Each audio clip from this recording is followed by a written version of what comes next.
Le agradezco enormemente que nos tome la llamada la coordinadora de Administración Pública en el Instituto Mexicano para la Competitividad IMCO, Natalia Campos. Natalia, muy buenos días. Hola David, muy buenos días, un saludo a ti, a tu auditorio.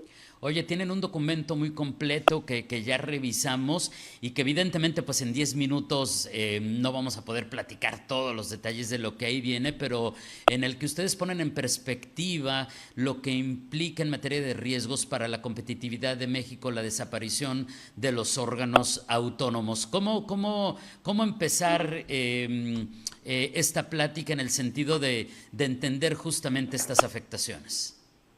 Así es, David, sí, permíteme irnos un poco al origen o al Ujú. contexto para nuestros radioescuchas. Tenemos sobre la mesa en la legislatura actual una propuesta que elimina 7 instituciones, 7 organismos que cumplen funciones diferentes entre sí y que tienen algún tipo de autonomía. Algunos son órganos constitucionales autónomos que, digamos, se han ido consolidando a lo largo del tiempo, haciendo funciones de regular la economía, vigilan los mercados, verifican las tarifas en telecomunicaciones y energía, revisan el mercado de hidrocarburos, evalúan la política social. Ahí tenemos al Coneval, por ejemplo, que es el Consejo Nacional de Evaluación de Política Social, que además nos da las cifras de la pobreza en nuestro país. Entonces tenemos todo este conjunto de instituciones, el INAI también, que recordemos que es el Instituto Nacional de Transparencia y Acceso a la Información y protege los datos personales, y esta propuesta que viene del conjunto de propuestas del presidente López Obrador del pasado 5 de febrero propone eliminar estos institutos con la justificación de que son muy costosos, de que son muy caros para el presupuesto público. Esto va a tener implicaciones o tiene diversas implicaciones para la competitividad, que es lo que mide el INCO, que es la capacidad que tiene el país para atraer inversiones. Y esto es muy importante en el contexto del nearshoring. Baja California, por ejemplo, es un estado que tiene o que está en este estatus de potencial de recibir nuevas inversiones, dado el carácter fronterizo y otros factores. Entonces, ¿qué identificamos nosotros? Que eliminar estos autónomos, eliminar estas instituciones puede implicar riesgos para cumplir funciones que son muy importantes y son las que te mencionaba. Desaparece la COFESE, por ejemplo, y entonces está en riesgo cómo se va a medir la competencia económica, cómo se va a evaluar que las empresas no se pongan de acuerdo para imponer los precios en detrimento de los consumidores, afectando a los consumidores, o cómo se va a evaluar, por ejemplo, también la transparencia y se va a garantizar la protección de datos. Entonces, dada esta eliminación, pues se ponen en riesgo estas funciones reguladoras, estas funciones de transparencia y estas funciones de evaluación, pues que son muy importantes y que al final nos afectan a los ciudadanos.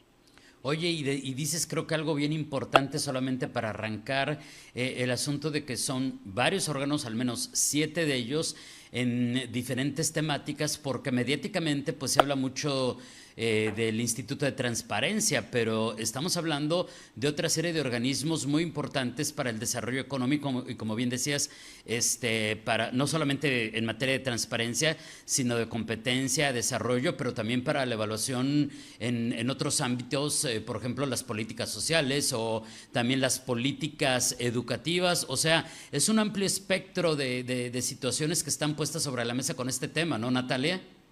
Así es, David. Justamente el tema del INAI y por una relación con los comisionados, o más bien un conflicto que se tuvo desde el sexenio pasado con los comisionados del INAI, es una de las instituciones que más aparece en el debate.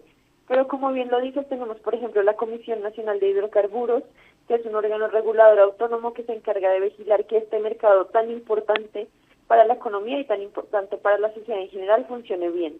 ¿Y qué quiere decir esto? Que no existan barreras de entrada si hay nuevas empresas que quieren participar, que se dé un seguimiento a través de números de cómo va el mercado de hidrocarburos, que tengamos los datos disponibles. Y algo muy importante que vale la pena decir es que estos órganos fueron pensados para que sean imparciales del Ejecutivo, para que no estén, digamos, atravesados por los intereses que pueda tener la presidencia, que puedan tener los gobiernos, o el gobierno más bien federal. Entonces, por eso se pensaron como autónomos, y justamente también este es el riesgo que nosotros vemos, que las decisiones que deben ser muy técnicas, ¿no?, basadas en evidencia, basadas en una experiencia consolidada, pues puedan ser un poco más débiles en este sentido o estar sesgadas por algunos intereses. Claro, entonces estamos hablando de entrada de en todos estos institutos tiene que haber, si lo estoy entendiendo bien y si no, por supuesto me corriges Natalia, no solamente tiene que haber técnicos encargándose de esas evaluaciones o de las propuestas de esas políticas públicas, sino que además, dadas las temáticas, tienen que tener pues esta autonomía, esta independencia de los poderes. Exacto, así es, que las instituciones puedan evaluar, analizar lo que mejor les parezca según su agenda de trabajo, según su experiencia, sin tener que depender o pedirle permiso, para decirlo coloquialmente, al gobierno, a la presidencia, de lo que pueden decir y no decir. Pensemos, por ejemplo, en el caso de la política social, que es un tema que nos ocupa mucho por el impacto que tiene. Pues es importante que una institución independiente pueda evaluar los programas sociales, que es como lo hacen hoy en día, evalúan Sembrando Vida, las pensiones para el bienestar, Jóvenes Construyendo el Futuro, y te puedan decir, mira, de acuerdo a este análisis, este programa sirve, no sirve, sirve más o menos, independientemente de presiones del Ejecutivo. Esa es la importancia, por dar solo un ejemplo, de que estos institutos tengan autonomía. Oye, y es que yo también recuerdo que en este sentido, bueno, además de que pues veo que todos los temas de alguna manera están ligados, ¿no? Porque si hablamos de competencia económica, esto finalmente sabemos que de fondo está ligado a las políticas sociales y educativas de una u otra manera, etcétera, etcétera.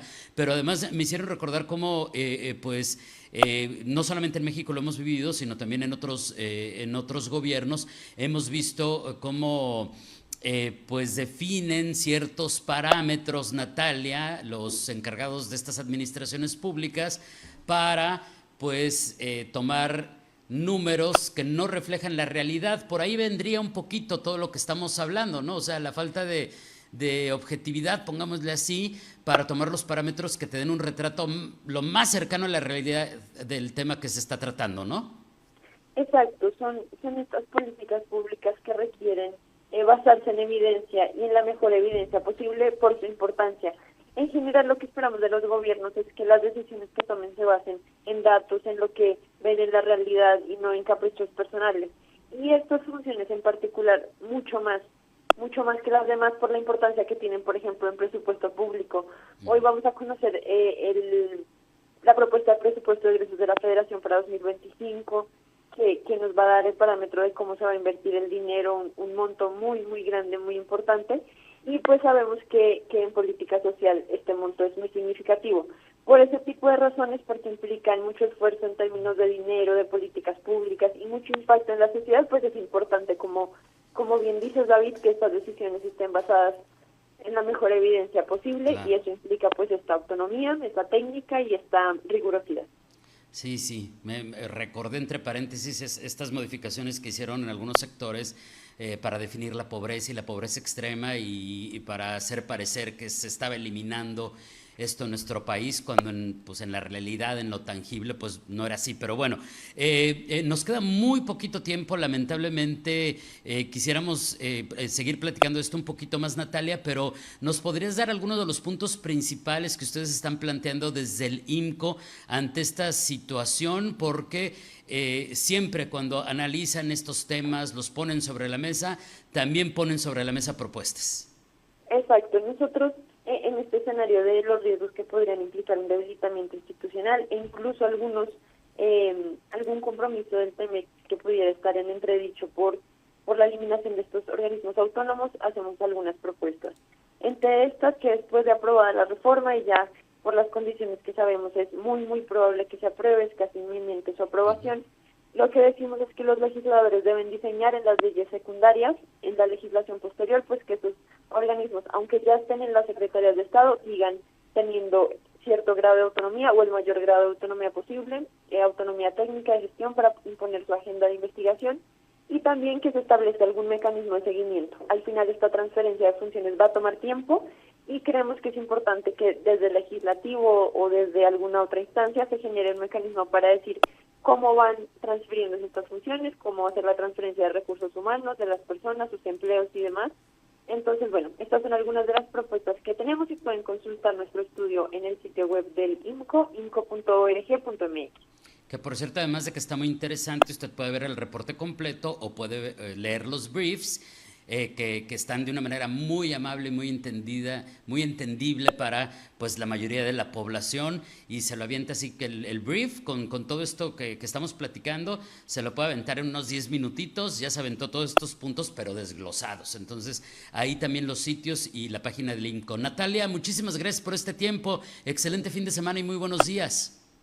Con muchísimo gusto, David. Un saludo a tu auditorio y buen fin de semana para todos. Gracias, es Natalia Campos, coordinadora de Administración Pública en el IMCO, pues desglosándonos este tema de cómo ven que la desaparición de 7 órganos autónomos implica riesgos para la competitividad de México.